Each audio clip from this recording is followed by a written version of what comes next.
Мындай кокустуктар энергетиктердин жумушунда кездешүүчү кооптуу абалдар. Жөнөкөй эмес кырдаалда кызматкерлердин абалы андан чыгып кетүү, жабыркаган кесиптешин куткаруу эрежелери окутуу процессинде көрсөтүлөт. Техникалык коопсуздук боюнча окуулар Сузак райондук электр тармактар ишканасында өткөрүлдү. Эң маанилүүсү ар бир кызматкердин ден соолугу жана коопсуздугу биринчи орунда турат.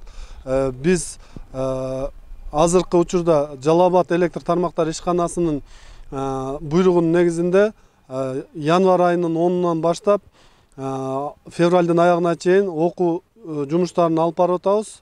Адамды ток ургандагы учурда эмне жардам кылуу керек? Кокус өрт чыгып кеткен учурдачы мына ушул өңүттөгү суроолордун жообу 2 ай аралыгында окутууларда теориялык жактан окутулуп, практикалык жактан көрсөтүлөт.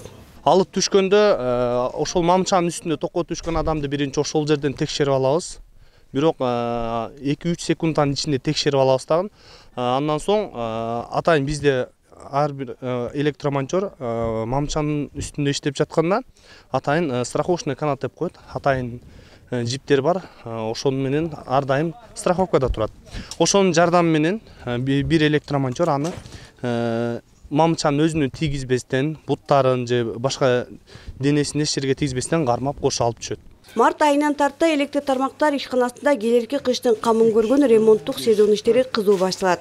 Ага чейин кызматкерлер түрдүү көнүмдөр аркылуу окуудан өтүшөт. Техникалык коопсуздук боюнча атайын даярдыктан өткөрүү дагы бир жолу текшерилип, анан жумуш башталат.